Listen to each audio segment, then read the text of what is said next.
Buenas noches y, en primer lugar, un agradecimiento sincero a la Sociedad Cultural Gijonesa por haber hecho posible este encuentro. Permitidme que empiece estas palabras citando unos bellos y lúcidos versos de uno de nuestros poetas más universales, Antonio Machado, que me parecen especialmente adecuados para recordar y homenajear a Julio Anguita en esta tarde de mayo. Desdeño las romanzas de los tenores huecos y el coro de los grillos que le cantan a la luna. A distinguir me paro las voces de los ecos y escucho solamente entre las voces una. Digo que me parecen especialmente adecuados porque si cabe encontrar un hilo conductor en el pensamiento político de Julio, un pensamiento complejo, profundo, que se proyecta sobre múltiples aspectos de la realidad, es precisamente la necesidad de separar las voces de los ecos, la necesidad de buscar la verdad, siempre revolucionaria, entre la hojarasca inútil que la cubre y la oculta. La necesidad de diagnosticar certeramente la situación social, de reconocer la melodía de la realidad entre el ensordecedor ruido de fondo que nos desorienta y confunde. La necesidad, en definitiva, de pararnos a pensar para que otros no piensen por nosotros. Julio Anguita fue para mí un camarada, un amigo y un maestro. A su recuerdo me vinculan, además de las muchas luchas compartidas y de un afecto personal, mutuo y sincero, todo lo que me enseñó. Mi modo de entender la política se forjó en la fragua de sus palabras. Mi forma de estar en la vida debe mucho al viejo maestro de Córdoba. Y si como algo me reconozco en el confuso panorama de la política actual, es precisamente como un humilde seguidor de sus huellas. El hilo conductor del pensamiento de Julio fue, por tanto, el combate frontal contra la alienación política, la esencia de su trayectoria, lo que podríamos denominar el nudo de su biografía política, se condensa en una triple reivindicación. Reivindicación de la rebeldía, reivindicación de la memoria, reivindicación de la cultura.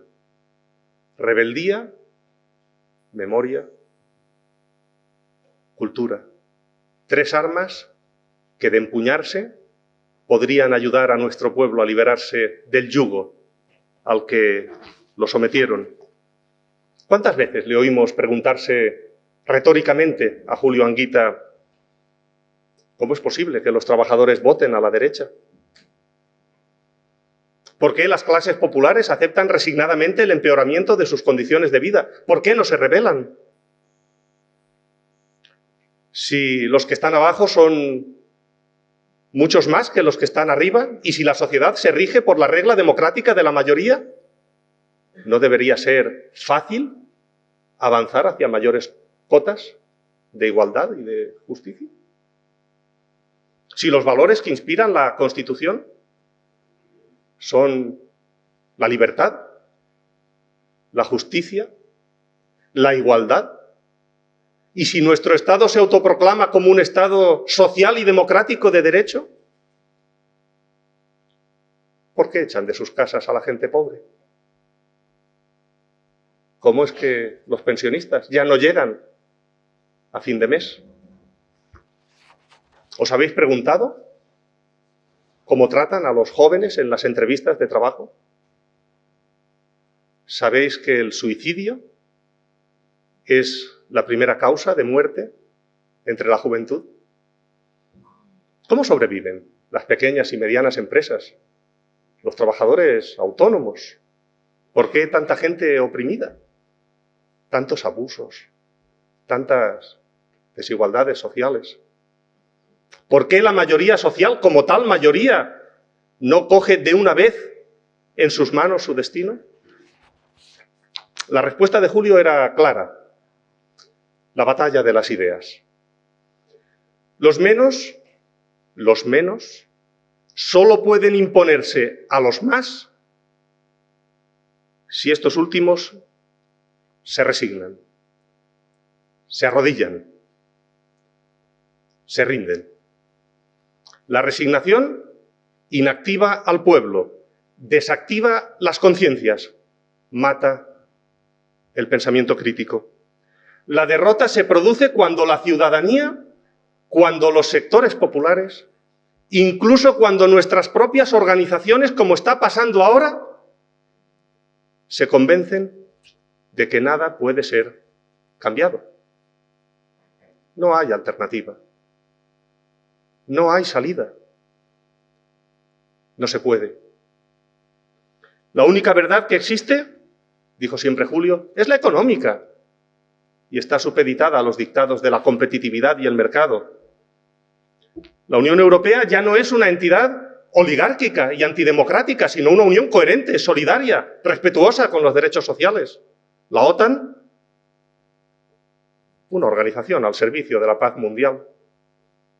Esa es la batalla de las ideas que se libra en el corazón de las clases humildes. No hay alternativa. No podemos hacer nada. La calidad de vida ya no es defender la dignidad humana, el derecho a la autoestima, la cultura como forma de transformación social. La calidad de vida está en los centros comerciales repletos de luces y escaparates. La telecompra, los videojuegos, la letrina infecta de las redes sociales. La calidad de vida está en la pornografía, incluso para los niños. ¿Por qué no? ¿Dónde está el límite? La edad de acceso a la pornografía en la sociedad española hoy se sitúa en los 8 años. ¿Dónde está el límite? Vivimos en el mejor de los mundos, que diría Voltaire.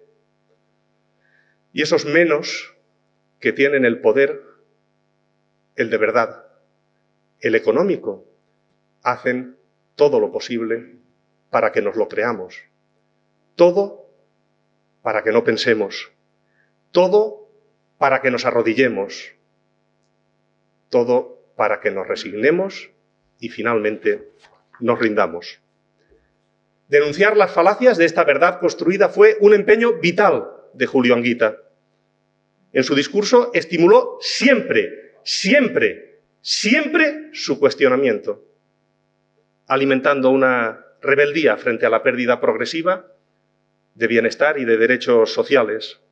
Una rebeldía que Julio, se ha dicho ya esta tarde aquí, entendía como una actitud intelectual, pero también como un estado de ánimo siempre orientado a la acción, que tendría que plasmarse antes o después en un grito colectivo contra la alienación política, contra la explotación y el expolio, contra la degradación de la democracia y de nuestras propias organizaciones. Como ocurrió el 15 de mayo de 2011, un episodio de rebeldía popular que ha marcado el curso de los años recientes de nuestra historia, y como puede volver a ocurrir, y quiero decirlo hoy aquí, si acertamos en el diagnóstico de esta fase histórica y nos preparamos para ello. El mundo está cambiando de base ante nuestros ojos y la guerra está acelerando las tendencias históricas. Transición geopolítica, quiebra de la globalización y una nueva crisis económica cuando todavía no hemos salido de la anterior. Ya hay inflación, escasez de materias primas, subidas de tipos de interés que van a tener consecuencias dramáticas para el endeudamiento privado y público, con riesgo real de insolvencias de estados y de grandes actores privados. Una cosa es segura: estamos encarando una fase histórica en la que van a agudizarse las contradicciones sociales y en las que van a emerger los problemas de fondo que atraviesan el futuro de nuestra patria. El marco europeo, la cuestión territorial, la crisis de legitimidad de la monarquía. Por ello tenemos que estar preparados, reivindicando el espíritu rebelde que late en nuestro pueblo. Ahora más que nunca, España necesita una revolución democrática. Necesita recuperar la soberanía para construir colectivamente el futuro. España necesita una república de hombres y mujeres libres que luchan por la emancipación social a través de la soberanía popular y el autogobierno de la ciudadanía. La lucha por la emancipación será siempre muy dura. Vienen tiempos difíciles para los de abajo, y solo de esa rebeldía permanente frente a un sistema económico injusto podremos obtener, como siempre hicimos, las fuerzas necesarias para el combate. Julio Anguita nos enseñó a contemplar la realidad con los ojos siempre alerta de la crítica, para poder diferenciarla en su verdad desnuda de otras realidades impostadas, creadas artificialmente para adormecer al pueblo, a distinguir, en la metáfora machadiana, las voces de los ecos. Yo le doy las gracias por ello, desde el convencimiento de que esa actitud rebelde ante el mundo y ante la política sigue siendo útil para cualquier pensamiento que aspire al progreso de los pueblos, llamémosle de izquierdas o de cualquier otro modo. La situación política ha sufrido un giro importante, trascendente, en los últimos años, tanto en el orden nacional como en el internacional. Y tengo la sensación de que algunas formaciones políticas, la mía también, andan avergonzadas, haciendo piruetas para que se olvide que un día no tan lejano salieron a la calle gritando: no nos representan. PP-PSOE, la misma mierda es. No somos mercancía en manos de políticos y banqueros. Esta noche aquí quiero reflexionar colectivamente con todos vosotros y vosotras los rasgos más importantes del nuevo ciclo político. Son el avance progresivo, lo sabéis, de la extrema derecha en toda Europa en el plano interno, y el recrudecimiento de la lucha por la hegemonía en el plano exterior, lucha de la que la guerra de Ucrania es solo el último y trágico episodio. Sé que con esto simplifico, pero hoy aquí me interesa resaltar los rasgos del nuevo ciclo político, los que los distinguen de ciclos políticos anteriores. ¿Qué nos diría Julio en la situación actual? ¿Cómo enfrentar el avance aparentemente imparable de la extrema derecha en Europa y en España? En los últimos días hemos asistido atónitos al espectáculo del espionaje a líderes políticos, incluyendo al presidente del Gobierno, a la ministra de Defensa y al ministro del Interior. En medio de tanto ruido ha habido un hecho que a mí me ha llamado particularmente la atención, que ha sido la coincidencia del Partido Popular, de Vox y del Partido Socialista en la negativa a crear una comisión de investigación en el Congreso de los Diputados para esclarecer los hechos. Esta coincidencia no es nueva. Se ha producido varias veces en los últimos tiempos. No hace mucho coincidieron el Partido Popular, Vox y el Partido Socialista en su negativa a crear una comisión de investigación para investigar los orígenes de la fortuna del rey Juan Carlos. Digo que es un hecho que me parece relevante y me ha llamado la atención porque en los próximos días, en las próximas semanas y meses, oiréis hablar mucho de cordones sanitarios, de la necesidad de aislar a Vox, de que existe un riesgo de involución democrática en España. ¿Existe un riesgo de involución democrática? Sí. La amenaza de la transición a un nuevo régimen político más autoritario, neoliberal en lo económico y ferozmente contrario a la pluralidad cultural y territorial de España. Lo que se calla, lo que se oculta, es que en ese nuevo régimen están de acuerdo el Partido Popular, Vox y una parte fundamental del grupo dirigente del Partido Socialista que hoy precisamente representa a Margarita Robles. Están de acuerdo. Esa es la verdad.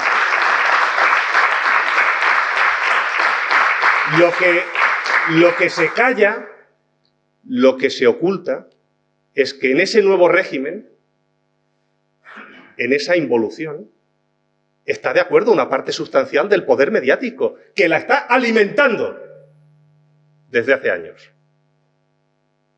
En ese régimen está de acuerdo el poder económico, que contempla cada día con más preocupación que personas que salimos de las plazas estemos hoy en responsabilidades de gobierno, porque lo que eso significa y representa es que desde las plazas se puede llegar al poder y que la soberanía popular es un instrumento fundamental, la única batalla que pueden ganar las clases populares.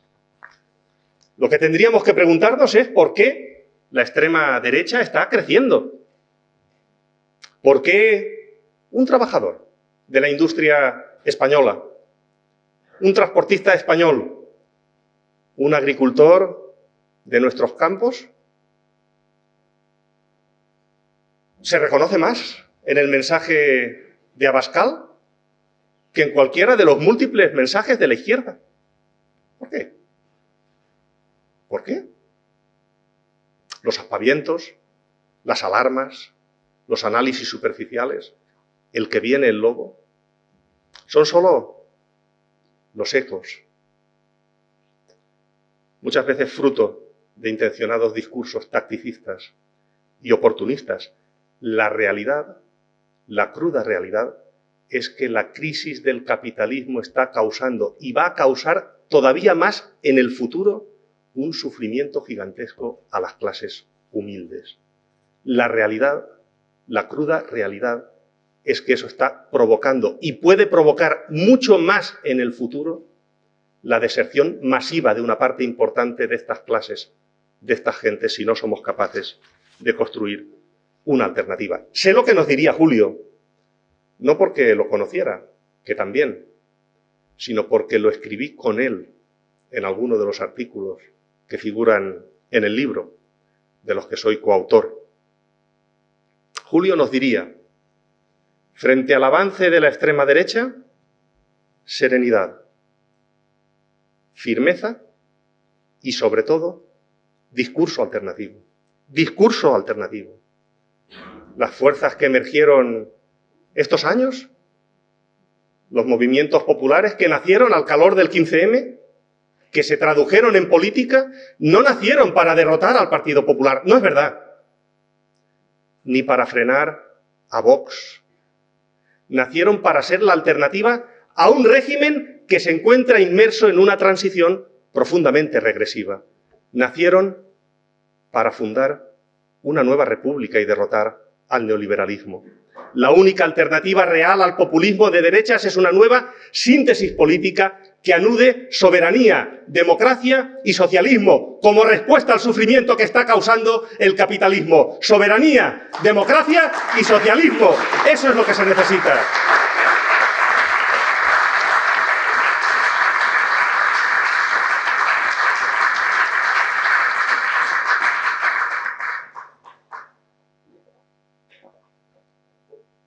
El segundo de los rasgos del nuevo ciclo político es el retorno de la política exterior al centro de la agenda pública. El mundo se debate entre una concepción geoestratégica que fue hegemónica, pero que se encuentra en retroceso, basada en la hegemonía política, militar y económica de Estados Unidos, y una concepción multipolar que está emergiendo por todas partes. La desgraciada guerra de Ucrania no es más que la actual válvula de escape a la tensión acumulada entre la hegemonía norteamericana y la multipolaridad que emerge por todas partes. Julio Anguita odiaba las guerras. Las guerras son escenarios, siempre, de barbarie desatada, momentos de la historia en los que la acción sustituye por completo a la reflexión. Una guerra, además, arrebató a Julio aquello que más amaba. Malditas sean las guerras. Fue una de sus frases más conocidas y en las circunstancias actuales, por desgracia, una de las más recordadas. La guerra lo ha cambiado todo. Tiene ya efectos devastadores sobre la economía y será peor a medida que la guerra se prolongue. La política exterior de las naciones, durante años excluida de las lides de los debates partidistas, tiene hoy una preeminencia inédita. Y es por eso que el coro de los grillos, monocorde, redobla su estridencia para impedir cualquier reflexión objetiva sobre lo que ha pasado, sobre lo que está pasando, pero sobre todo sobre lo que está por venir. Hoy, para entender lo que pasa en el tablero internacional, es más necesario que nunca, con Machado, distinguir las voces de los ecos. Vaya por delante una triple afirmación rotunda y clara, que no habría de ser necesaria, pero sin embargo lo es. La de mi pacifismo, la de mi solidaridad con todas las víctimas de esta guerra, como de todas las guerras, especialmente con los civiles ucranianos que ven truncadas sus vidas por la locura desatada de los jinetes del apocalipsis. Y la de mi condena a una invasión que ha supuesto una violación flagrante de las leyes internacionales. Dicho esto, digo también, alto y claro, que Estados Unidos y sus aliados europeos llevaban años tratando de llevar el despliegue militar de la OTAN a la frontera con Rusia. Digo también, alto y claro, que el pueblo ucraniano ha sido utilizado y finalmente sacrificado como un peón de ajedrez en el juego geoestratégico con Rusia, hasta llegar a un punto en el que era más que evidente que podía estallar el conflicto. Y digo, asimismo, alto y claro, que estoy en contra del envío de armas a la zona de conflicto, como lo estaría de alimentar con gasolina un incendio, y que el envío de armas a la zona de conflicto lo único que hace es imposibilitar un acuerdo de paz y engrosar, en definitiva, los beneficios siempre pingües de los vendedores de armas, de los señores de la guerra, de los traficantes de muerte. Eso es lo que hace, enviar armas a la zona de conflicto.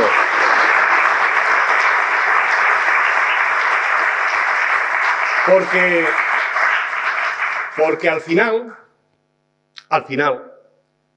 los frutos de la guerra, si los hay, servirán para incrementar las fortunas de algunos magnates, pero los costes en vidas, en pobreza, en sacrificio, recaerán sobre los pueblos, muy especialmente sobre el pueblo de Ucrania, sobre el pueblo de Rusia y sobre los pueblos europeos.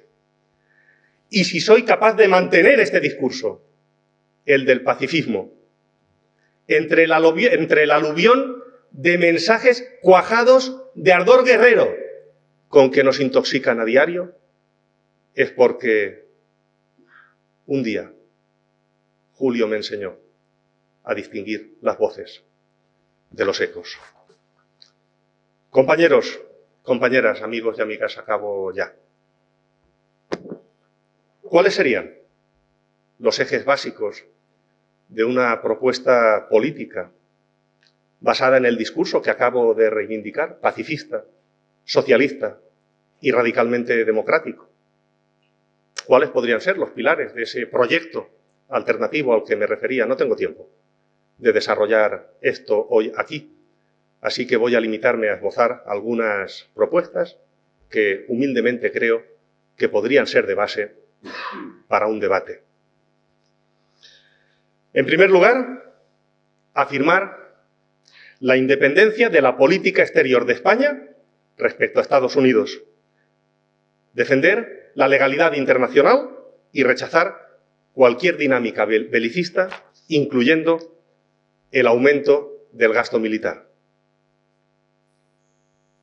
En segundo lugar, garantizar la soberanía popular en las relaciones con la Unión Europea, preservando nuestro derecho a decidir las políticas económicas y sociales que queremos para nuestra patria. En tercer lugar, nacionalizar los sectores estratégicos. Lo repito. Nacionalizar los sectores estratégicos. El transporte, la energía, las telecomunicaciones, con el fin de respaldar al resto de la actividad económica a través de la intervención pública y la colaboración de un sistema bancario público. En cuarto lugar, la planificación ecológica de la economía. Concretar un nuevo modelo productivo y de poder que garantice un desarrollo ecológico y socialmente sostenible partiendo de las necesidades básicas de las personas. En quinto lugar, desarrollar el cuarto pilar del estado del bienestar y redistribuir los trabajos de cuidados para que no recaigan sobre las mujeres, situando las necesidades humanas y la sostenibilidad de la vida en el centro de ese nuevo modelo productivo al que me refería. En sexto lugar, una reforma fiscal que amplíe la base imponible a los sectores privilegiados y persiga el fraude fiscal. En España hay gente que no paga impuestos, lo sabe todo el mundo.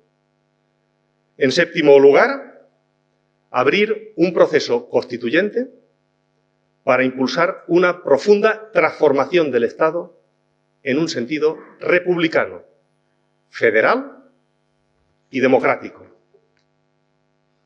Estamos obligados a librar la batalla de las ideas. O sucumbiremos arrastrados por la corriente de la resignación y el conformismo. Tan obligados estamos a ello como a librar la batalla por la construcción de una alternativa unitaria, asentada en el territorio, programáticamente fundada y basada en un liderazgo colectivo.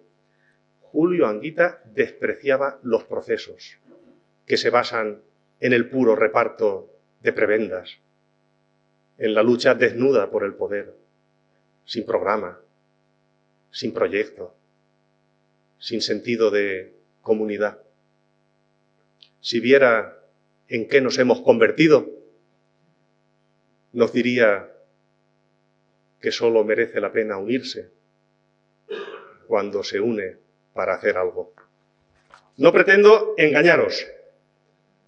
Hay un riesgo cierto de involución democrática en España y en el plano internacional un peligro no menor de que las cosas puedan complicarse hasta límites impredecibles en muy poco tiempo. El deterioro económico ya no es una posibilidad, es una certeza. Vamos a caer. Eso es seguro. Lo que no sabemos es de cuántos metros será la caída. Pintan bastos, dentro y fuera de nuestras fronteras. O ganamos la batalla de las ideas, o la ganará la extrema derecha, porque a España ya no le sirven las soluciones sistémicas. Para ello, no olvidemos, amigos y amigas, mantener la actitud machadiana. Intentemos siempre distinguir las voces de los ecos y evitar prestar oídos al estridente, invariable, monótono coro de los grillos. Y siempre con Julio Anguita en el corazón y en la cabeza. Muchas gracias.